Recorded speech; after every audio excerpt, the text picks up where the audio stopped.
Yes. We're left with the question of how do people change when they have experienced childhood pain? And yes, people absolutely can change after experiencing childhood pain. Um, well, as I mentioned, that it can, childhood pain can affect you, impact the brain, it can impact the body and your behavior. On the other hand, there is healing. Healing is not only possible, it is God's desire and design for restoration. Mm. I remember in the beginning, I said, um, when sin came into the world, when the devil deceived Adam and Eve, um, then something came. There was a shift in a place whereby we became evil as human beings.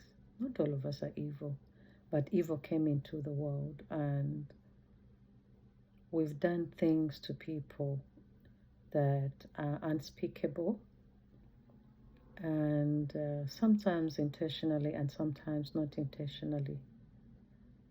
But because of God's mercy and grace, He decided to come back again, Himself, to rescue, to restore that which He had created in the Garden of Eden, whereby He wanted us to communicate with Him.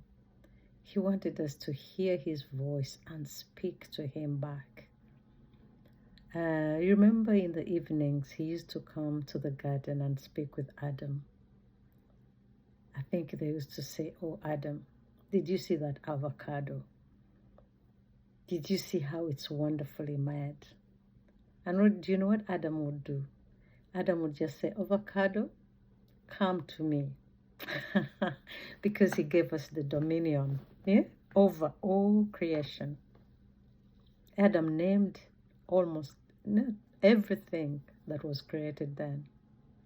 So God gave us that dominion over things, animals, name it, fish, the birds of the air.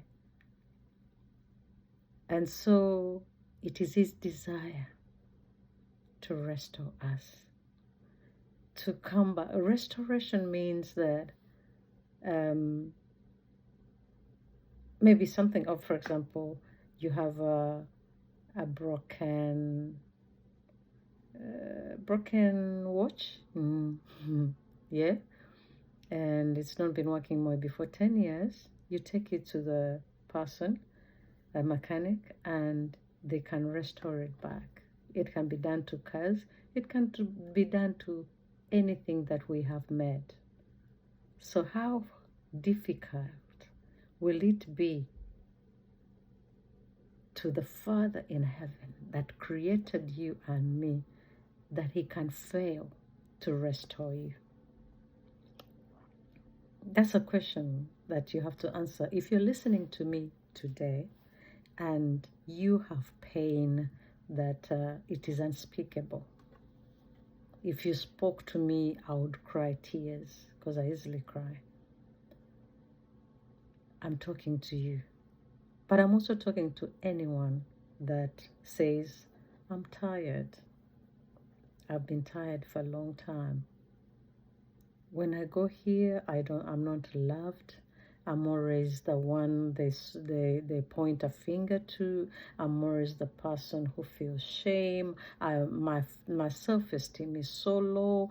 I cannot even express myself."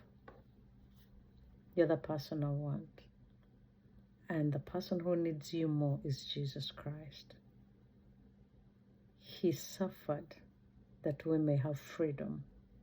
And so that I'm saying is that change may not mean forgetting what happened in the past, but learning to live in freedom from its control.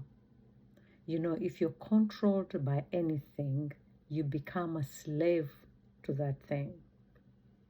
Many of us don't know that if you say, I'm unlovable, nobody can work with me, ashamed, every day you confess that in your mind, even though you don't tell me, or even though you don't speak it out, but your spirit is speaking out even louder. And that way, you're digging yourself a grave you don't know. So what we want to do is, how can we sort this out in ourselves? And there are easier ways we can do, and not very difficult one. First of all is, if you read in Psalms 51:6, it's a prayer normally we use when it's a time of confession or a time of repentance, when David had sinned and had slept with a woman, another man's woman, and he killed the guy in the battle so that he can take over the woman, or things like that. The story, if you read the Bible, you'll come to it again. So in one of his Psalms he wrote, Psalms 51 verse 6, he says that surely you desire truth in the inner parts. You teach me wisdom in the innermost place. So when we go before God, the first thing we have to do, if we want to get over this childhood pain, is acknowledging that we have the wound. You acknowledge that you have a wound. I've mentioned it before, but now we're in this process of healing. We're starting the process of healing. The introduction is finished. We want to see how we can be healed. How can we get out of this bondage? The main thing is acknowledging that I am not well. Why is it essential to acknowledge? What can I say is that you cannot heal what you don't face. You understand? Because then you're still in denial. Many people minimize or deny or suppress childhood trauma. It is very easy. As I told you, the brain can do that. But once you want to start this journey, don't come to me, don't come to anyone if you're not safe yet. But just say, Lord, I'm here and I'm in pain. This is the pain. This is what I think happened to me, or this is what happened to me. I know, and I was there. God, help me to heal. I told you that's the first step to do. We're going to talk about the second one very soon.